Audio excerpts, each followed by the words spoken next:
Hey everybody, welcome back to another edition of Drawing Every Country's Flag in the James Draws Everything series.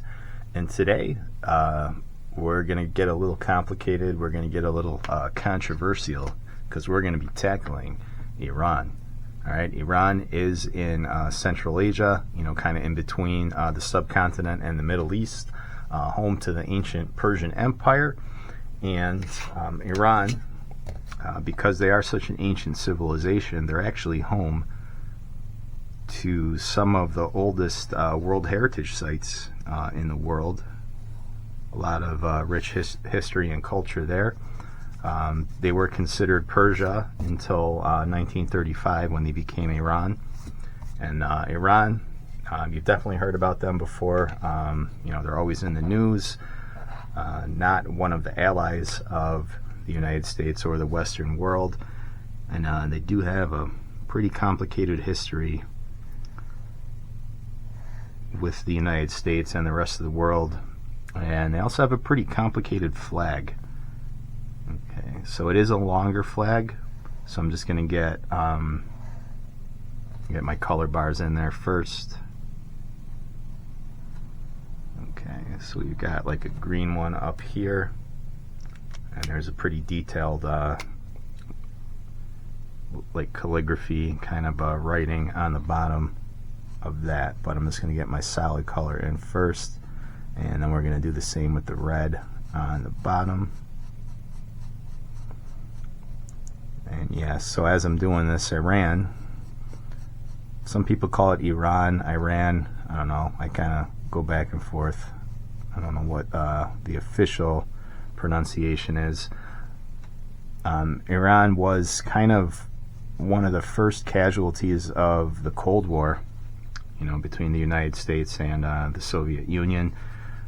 Doesn't really get talked about that in those kind of terms today, but yeah, it really was. So Iran has a lot of natural resources, namely oil, and in the early days of the Cold War,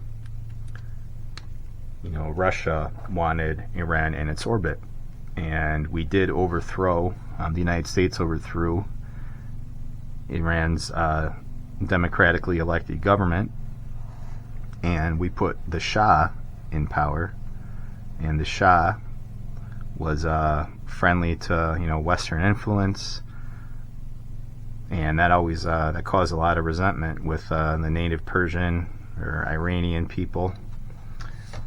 If you talk to Iranians, Persians today, some of them still refer to themselves as Persians and not Iranians. So, and that's largely because in 1979, this is probably what Iran is most famously known for, they did overthrow the Shah, and they installed the Ayatollah in the Iranian Revolution. So the Ayatollah was a Muslim cleric. Ayatollah Khomeini was the first one, and installed the theocracy, to where Iran was, before that it was kind of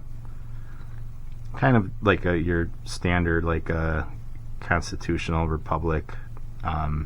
Maybe not in practice, but on paper it was. We did try to bring them into the Western orbit, make them friendly with the West. And when you kind of deny the people a say in their own government, bad things can happen. There was a hostage crisis in 1979. Of course, that was a big problem that the Jimmy Carter administration had to face when dealing with Iran. And then, when Reagan became president, he cleaned that up. But yeah, Iran is always, it's kind of on the outskirts, like North Korea, like Russia. They're kind of seen as, public enemy number one to the West. And there's always talks, about Iran getting the bomb. Do they have a nuclear program? Do they, don't they? And, all the hawks in D.C. have been wanting a war with Iran for quite some time, and don't know exactly how that would play out, because Iran is not Afghanistan. When we were in Afghanistan for 20 plus years, Iran would be extremely difficult to invade, just due to where they are geographically. They're pretty much surrounded by mountains, and it would be not a walk in the park. So hopefully, the people in the State Department have more sense than that. We've been saying we're going to go to a war with Iran for 30, 40 years now, and it still hasn't happened. So and me, I'm a peaceful redneck artist hippie. So I do not want war with Iran. Okay, and so as far as what the flag represents, there's the national emblem in the middle with the words Allah in the shape of a tulip.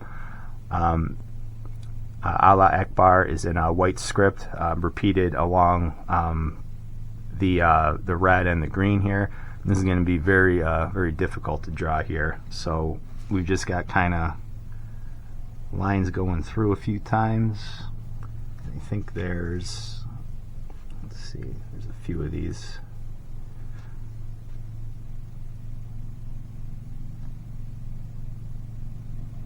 So I'm just going to kind of section these off. And I hope I'm not doing any injustice to this flag. Because, it does have a sacred text written into it. And I know, if you were paying attention in like the early 2000s, when wasn't there like some cartoonist who got like death threats, or maybe he did get killed for drawing Muhammad? So I do not want to misrepresent this particular flag for fear of my life. Okay, and let me get in there and just kind of, it's got like these little kind of like calligraphy looking things on the inside. And again, because this is so detailed, I'm not going to be able to draw all the detail in there. I'm just going to kind of give some semblance of like an Arabic script here. And Iran also in the 80s involved in probably one of like the bloodiest conflicts in modern history, their war with Iraq. So the most one of the most violent, as far as body counts, one of the most catastrophic wars in modern times was between two Middle Eastern powers, and not, it didn't really have anything to do with freedom or human rights or anything like that like they talk about now when whenever the military goes into the Middle East. That was a much more complicated issue between Sunni and Shiite Muslim powers there. So yeah, Iran actually too, believe it or not, used to be pretty close with Israel, because Iran was seen as kind of like a bulwark between the particular brand of Islam that Iraq brought into that part of the world, and Iran being against that branch of Islam. Israel saw them as somewhat of an ally in holding that back. So yeah, the Middle East, I know Iran's not technically Middle East, at least I don't think it is. Middle East, the Arabic world, Iran, Iran's not really Arab either, but they're kind of adjacent to all that. It's far more complicated than it's ever given credit for, and you really need to have like a PhD in history to understand some of these conflicts, and I do not, so I apologize if I'm misrepresenting anything.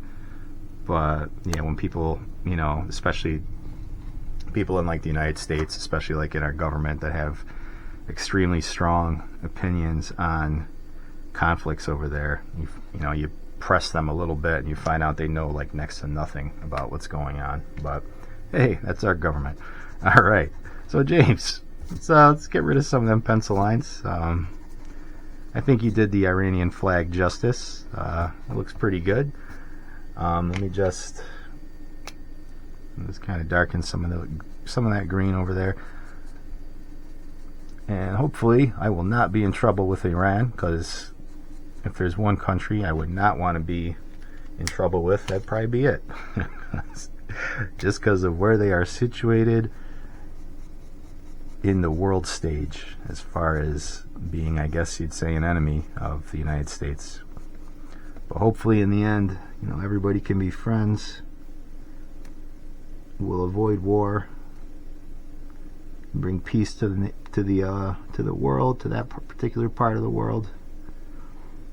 Okay, so I'm just kind of giving a little bit more detail here, and just kind of making the again, that's like and saying God is great in script here.